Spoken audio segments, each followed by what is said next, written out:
उधर अतीक अहमद को लेकर योगी ने सुनाया आखिरी फैसला। इधर अतीक के बेटे की 2 देशों में तलाश शुरू। अब तक का सबसे बड़ा राज आया सामने। फॉर्च्यूनर से भागा अतीक का बेटा रोडवेज बस से फरार हुआ था गुड्डू मुस्लिम।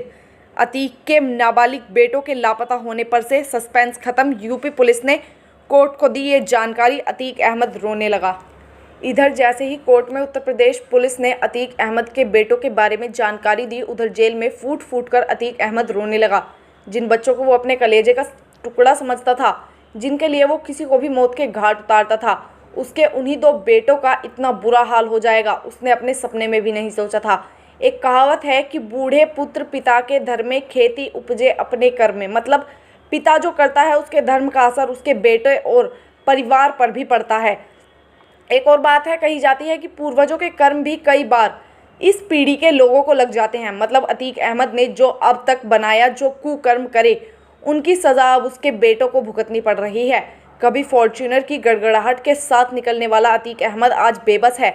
कभी अतीक अहमद के कहने पर एसपी और डीएम भी ट्रांसफ़र कर दिए जाते थे। आज वो ही अतीक अहमद एक सिपाही को देखकर खौफ खा रहा है। कहा जाता है कि वक्त बहुत बलवान होता है और जब से योगी आदित्यनाथ की सरकार बनी है तब से अतीक अहमद का वक्त सबसे खराब हुआ है। योगी सरकार ने अपने कार्यकाल में माफियाओं को खत्म करने का काम किया। 2017 से शुरू हुआ ये अभियान अभी भी जारी है, लेकिन इस बार जब सदन में योगी ने अखिलेश यादव से आंख मिलाते हुए ये बात बोल डाली कि उनकी सरकार माफियाओं को मिट्टी में मिला देगी, और इसके बाद जो शो हुआ इसकी कल्पना तो खुद अखिलेश यादव ने भी नहीं की थी। अतीक अहमद को मुलायम सिंह की सरकार में डॉन कहा जाता था। उस दौर में चाहकर भी कोई अतीक अहमद को छू नहीं सकता था। तब भी उसके ऊपर कई सारे मुकदमे दर्ज थे, लेकिन अतीक अहमद के नाम की तूती पूरे उत्तर प्रदेश में बोला करती थी। लेकिन आज अतीक अहमद बेबस है और लाचार है, मायूस है। जेल में उसे हर वक्त यही खौफ सता रहा है कि उसके साथ उसके पूरे परिवार को ख़त्म कर दिया जाएगा। उसने जितने भी पाप किए हैं अब उसे वो सब याद आ रहे हैं।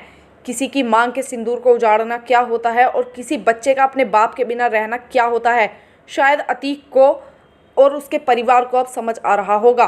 उमेश पाल हत्याकांड में आरोपी अतीक अहमद का बेटा असद हत्याकांड के बाद से ही फरार चल रहा है। कोई अता पता नहीं मिल रहा है। पुलिस ज़मीन आसमान हर जगह बस उसे ही खोज रही है, लेकिन अब तक कोई सुराग हाथ नहीं लगा है। खबर के मुताबिक उसे नेपाल और भूटान जैसे देशों में भी तलाशा जा रहा है। कई टीमें इस काम में लगाई गई हैं, क्योंकि मुख्यमंत्री योगी आदित्यनाथ ने साफ कह दिया है कि गुंडा हो या माफिया, ये 2 शब्द उनकी डिक्शनरी में से बिल्कुल मिट जाने चाहिए। जैसे जैसे समय बीतता जा रहा है पुलिस के सब्र का बांध टूट रहा है, इसलिए अब लोगों को ये पूरा भरोसा हो गया है कि जैसे ही पुलिस को असद दिखेगा उसको उसके अंजाम तक जरूर पहुंचाया जाएगा। मीडिया रिपोर्ट्स की माने तो अतीक का बेटा इस हत्याकांड के बाद सीधा फॉर्च्यूनर से गायब हुआ था।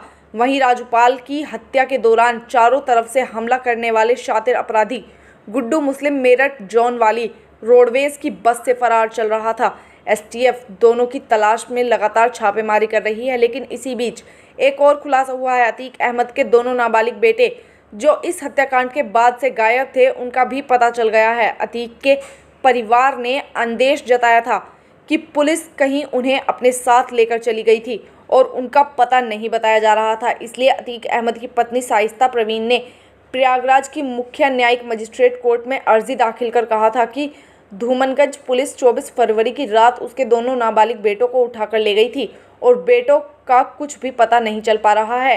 कोर्ट ने साइस्ता की अर्जी पर पुलिस से जवाब मांगा था, जिस पर पुलिस ने जवाब दे दिया कि उनके दोनों बेटों को एक बाल संरक्षक गृह में रखा गया है। कहते हैं एक आदमी को कोई औरत बना भी सकती है और मिटा भी सकती है। उमेश पाल की पत्नी उन्हीं में से एक है जो योगी सरकार के आगे अड़ गई कि बाबा अब आप ही न्याय कर सकते हो और मुझे आपके न्याय पर पूरा भरोसा है। एक औरत ने अतीक अहमद के साम्राज्य को हिलाकर रख दिया। Bureau report, AIN news 1। हमसे जुड़े रहने के लिए हमारे YouTube चैनल को सब्सक्राइब करें और बेल आइकन को दबाएं। और आप ये वीडियो अगर फेसबुक पर देख रहे हैं तो लाइक ज़रूर करें और ज़्यादा से ज़्यादा शेयर करें। धन्यवाद।